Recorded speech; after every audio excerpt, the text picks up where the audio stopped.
Jelangkung, jelangset. Di sini ada pesta besar. Kalau mau datang sendiri. Tapi kalau mau pulang, nggak dianterin. Wah, mantra nih.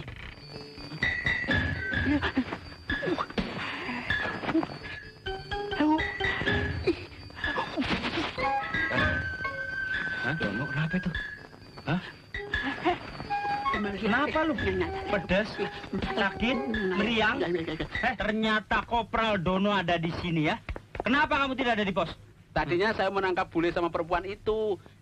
Kebetulan saya ada tugas besar, Pak Sariman. Mana uang yang dikasih tadi? Saya kantongin. Serahkan sebagai tanda bukti. Nih. Kamu kembali ke pos. Nggak mau. Kamu Kopral berani melawan atasan kamu? Saya mau membela wanita itu. Saya turunkan pangkat kamu jadi sersan baru tahu kamu. Jangan, Pak. Awas, kalau sampai bule itu sampai lolos, saya suruh kamu jaga Gunung Pangrango. Kamu malah mau membela penjahat bule bego itu. Kamu dasar mata keranjang, nggak boleh lihat cewek cakep. Stop. Orangnya udah lolos tuh. Goblok sama cewek lain loh. Adalah cerita seorang jejaka yang dibicarakan semua orang, baik yang perawan atau yang janda, semua memanggilnya si jejaka gila. Dan sandolan badai, dan sandolan badai. Assalamualaikum warahmatullahi wabarakatuh. Halo Cing, apa kabar? Biji, mana keadaan kamu di sana? Semoga selalu sehat dan mendapat rezeki yang banyak ya. Salam hangat dari saya Lupus dan salam manis dari si Lulu. Oke Cing, kita bernostalgia lagi. Kali ini Lupus ajak kalian ke tahun 1992. Ceritain film komedi masih dari Warkop DKI. Film ini berjudul Salah Masuk, yang banyak nimbrung aktris dan aktor beken waktu itu antara lain Fortunella, Giti Srinita, Angel, Tarida Gloria, Simon Wood, Anton Indrajaya, Pak Tile, Mama Tuyul, dan Diding Boneng. Tidak usah berlama-lama lagi, yuk kita langsung ke alur ceritanya.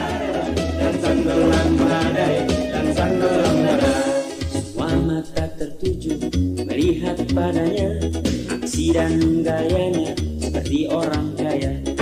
Dia mungkin lupa simbol di kampungnya meras tenaga. Di dalam film ini, Dono, Kasino, dan Indro berperan sebagai pekerja film iklan.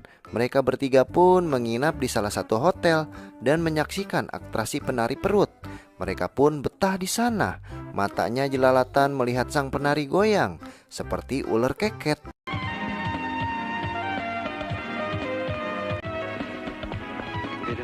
Gue dong. Ayo deh. Selepas pertunjukan, Dono pun kepincut akan kecantikan si penari.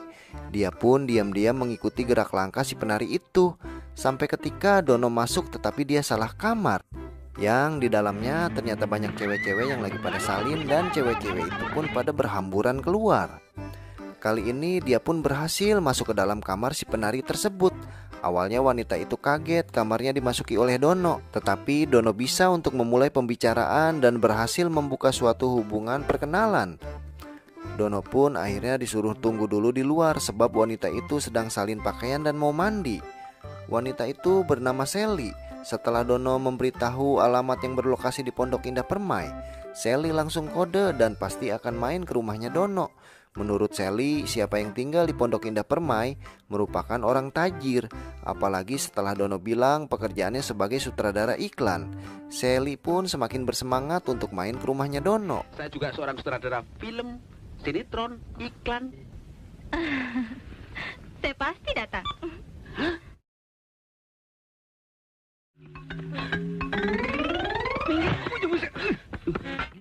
Siang itu aktivitas berjalan seperti biasa di rumah itu. Kasino dan Dono ada janji dengan produser film. Mereka pun akhirnya pergi meninggalkan rumah itu dan Indro. Sementara Indro masih berkutik akan kerjaannya gosok pakaian. Maklum mereka semua adalah anak kos. Di waktu itu tiba-tiba bel pintu pun berbunyi. Indro kemudian pergi meninggalkan gosokannya. Nggak salah alamat, Neng? Enggak dong. Ini rumah Dono yang sutradara itu kan? Saya Indro, kameramen. Sally Hilton.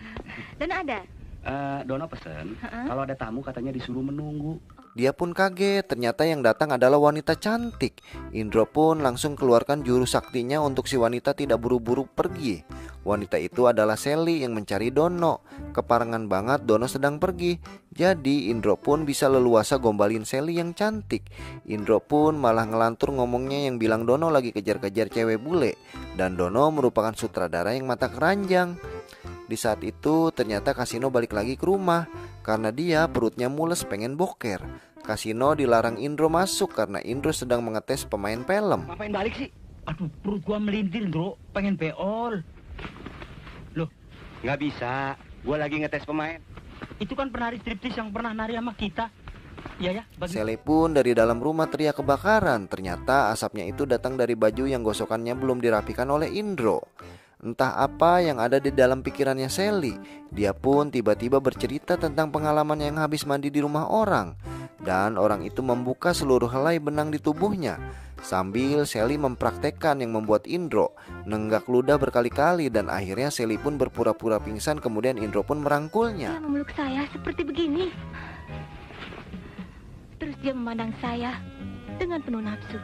Kemudian dia menarik jepitan rambut saya. Saya bilang, jangan sentuh saya. Jangan, saya masih suci. Jangan. Di saat itu masuklah sesosok pria bule yang langsung jepret-jepret foto Indro yang lagi merangkul Sally. Pria itu langsung masuk dan marah-marah ke Indro yang udah merenggut kesucian pacarnya itu. Indro pun berontak karena dia boro-boro mengerenggut kesucian pacarnya. Dia papain aja juga belum. Si pria itu tak gubris omongan Indro karena mungkin niatnya mau nipu Indro. Dan si pria mempunyai bukti foto-foto dari Indro yang peluk Sally. Di saat itu Sally pun terbangun dan gak terima dirinya dipegang-pegang oleh Indro. Akhirnya Indro pun ngeper minta damai dengan bayaran 1 juta rupiah oleh si cowok. Karena uangnya segitu belum ada, dia pun kasih seadanya. Dan Sally beserta pria itu besok mau datang kembali ambil sisa uang. Kalau tidak Indro akan dilaporkan ke polisi. Ternyata kau buaya darat juga. Kehormatan gue dirampok. Hah? Gue nggak ngapa-ngapain. Bohong. Buktinya badan gue gatal-gatal semua. Gue nggak ngapa-ngapain. Salah lu sendiri, kenapa didiamin aja? Telepon polisi, Yang. Ya. Jangan, Yang. Damai aja. Ya sudah, ke polisi. Jangan, Yang. Damai. Kalau mau damai, harus bayar 1 juta. Hah? 1 juta?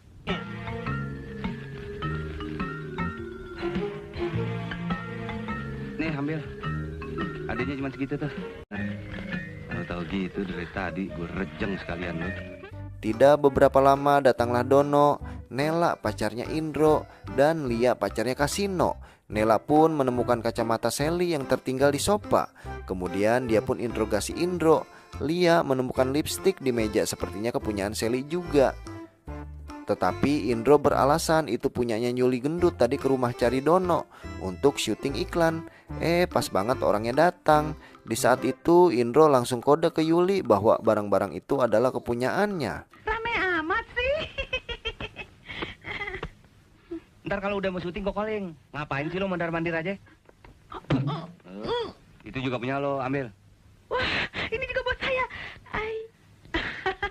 Iya, ini punya saya. Jadi ini semua. Iya udah pulang, udah maghrib. Kasus barang-barang itu pun sepertinya sudah selesai.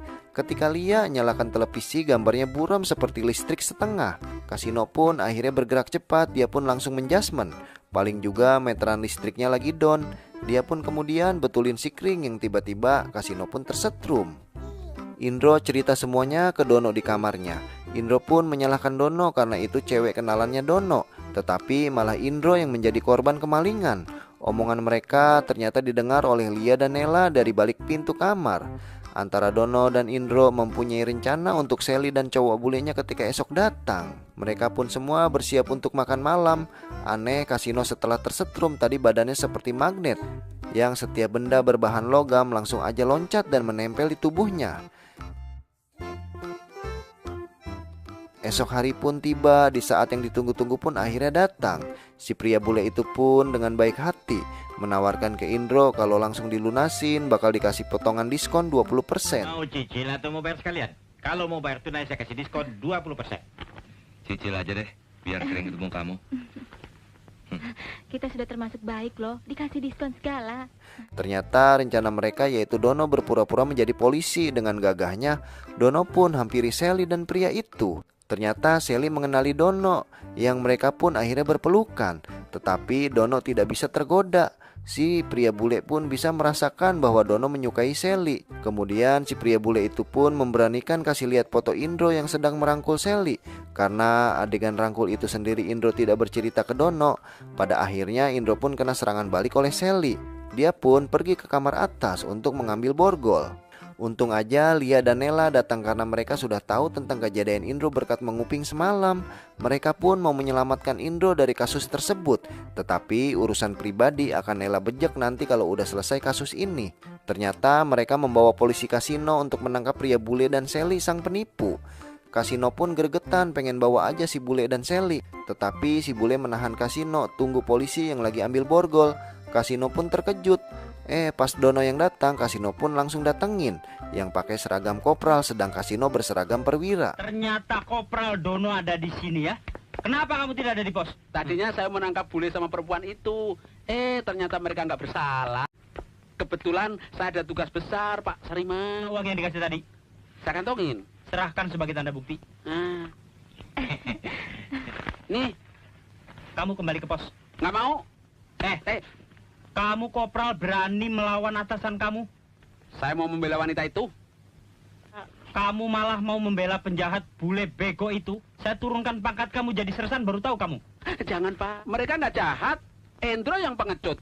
Mau merebut pacar saya. Di saat Dono dan Kasino berdebat sampai berantem-berantem, di saat itu Sally dan pria bule kabur dari rumah itu.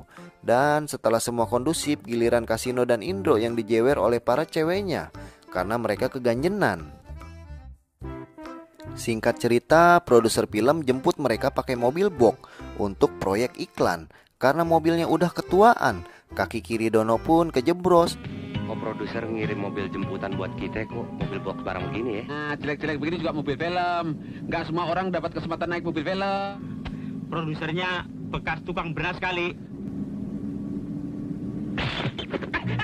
Dono pun histeris merintih kesakitan karena sepatunya bergesekan dengan aspal. Si sopir tidak mendengar mereka yang teriak-teriak, mobil tetap maju aja. Sampailah mereka di studio film.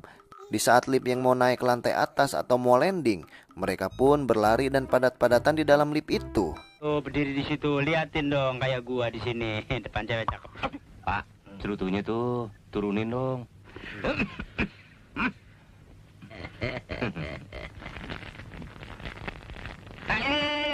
Akhirnya mereka telah sampai di ruangan produser.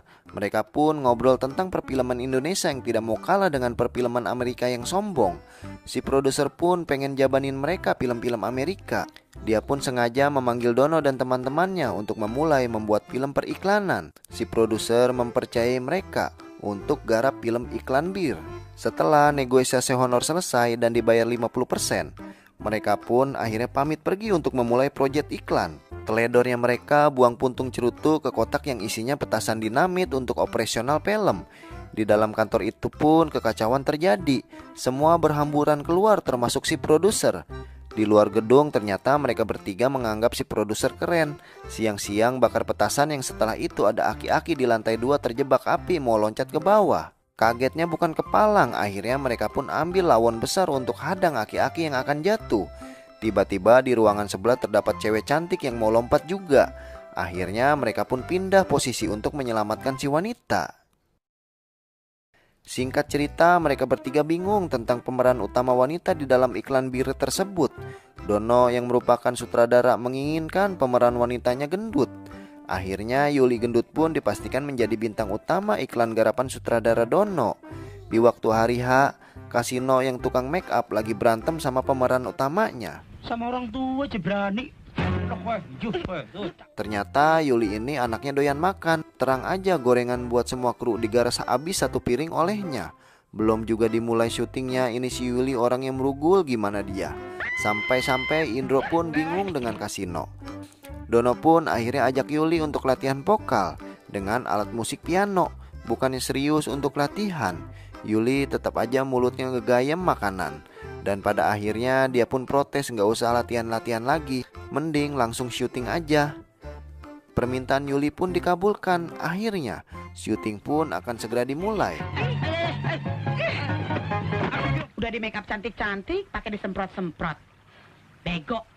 Main banting aja, dikira gua pesumo kali ya. Bego, bintang blow on. Brengsek lu. Maksudnya agar muka kamu kelihatan segar di gambar, makanya disemprot begitu. Dono mengarahkan kameranya ke arah Yuli. Yuli pun tampil mempesona, tetapi dia pun lupa akan teks dan dia mencut sendiri.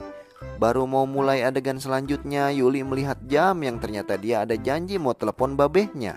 Yuli ternyata benar-benar banyak acara orangnya. Kalau bukan dia yang jadi bintang utama udah digarot oleh Indro. Akhirnya Dono pun tunggu Yuli teleponan. Ya, saya lagi syuting film lucu deh. Kameramennya botak. Terus yang make up amatiran. Sutradaranya rada bego. Brengsek, gua dibilang bego. Gua kempesin lu. Ya, nggak apa-apa lah. Hitung-hitung cari pengalaman. Udah ya, Nya. Setelah teleponan, Dono pun suruh Yuli untuk kembali lagi bekerja. Kali ini moodnya udah beda dan dia pun ogah-ogahan alias males. Melihat pemeran wanitanya rada susah, Kasino pun menyarankan untuk si Yuli dikasih minuman bir aja. Biar mabok kali aja dia pun bisa diajak kerja sama. Yuli yang ausan orangnya ternyata bisa menghabiskan 5 gelas bir yang membuat dia pun sempoyongan. Bukan bener syutingnya Yuli malah amuk-amukan di situ. Semua orang dibacemin sama dia. Alat-alat dirusak dan diobrak-abrik sama dia. Akhirnya proyek itu pun amsyong karena salah pilih bintang film.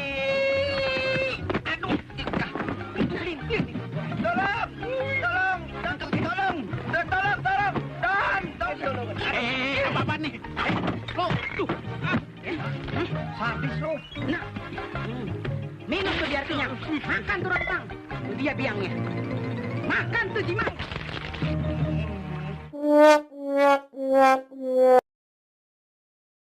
Di suatu hari mereka semua kebingungan dengan keadaan yang ada.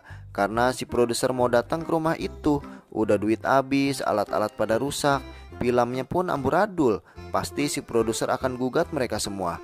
Ya, omelan mah pasti akan keluar. Dan pada akhirnya si produser pun benar-benar datang ke rumah itu. Dono pun terlebih dahulu meminta maaf atas semua yang terjadi. Betul, Pak. Abis nih rumah diacak-acak sama si gendut itu, Pak. Tapi kami mohon kebijaksanaan, Pak. Kalau bisa sisa honor kami dilunasi sekarang juga. Setelah itu Bapak mau ngomong apa terserahlah. Kerugian kami sudah banyak, Pak. Akan tetapi di luar dugaan, ekspresi si produser begitu rileks dan dia pun sangat mengapresiasi tentang film kemarin. Kliennya begitu puas dengan iklan tersebut. Si produser pun untung besar dan bangga dengan mereka semua. Akhirnya si produser kasih bonus 5 kali lipat dari honor. Dan mereka semua akan dijemput untuk besok bersenang-senang di pantai 1 hari penuh. Bonus perangsang 5 kali lipat. Di samping pelunasan honor. Dan besok kalian akan dijemput untuk santai di pantai di luar kota seharian penuh. Itu produser.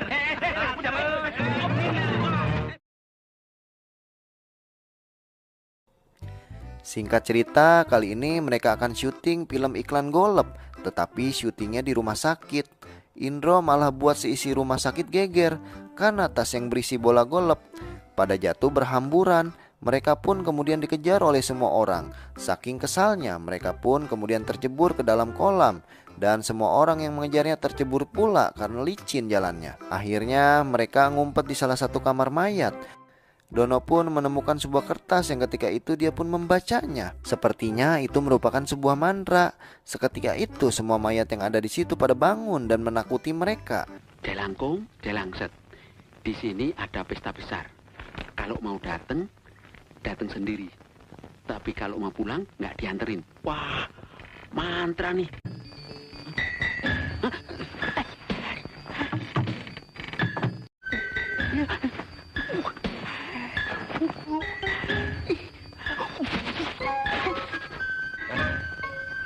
Dono, kenapa itu? Hah? Kenapa lu? Pedas, sakit, meriang. Ternyata mereka semua bukan mayat. Mereka adalah sedang mengerjakan sebuah proyek film. Kasino yang sok tahu otak-atik sebuah mesin yang tiba-tiba mesin itu bergerak kencang, menyeret kasino melintasi jalan-jalan yang ada di rumah sakit.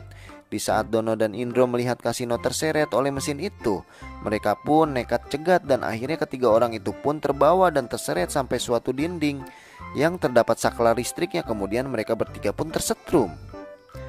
Selepas mereka tersetrum, masuklah di suatu ruangan yang tiba-tiba benda-benda yang terbuat dari logam bergerak dan menempel pada mereka.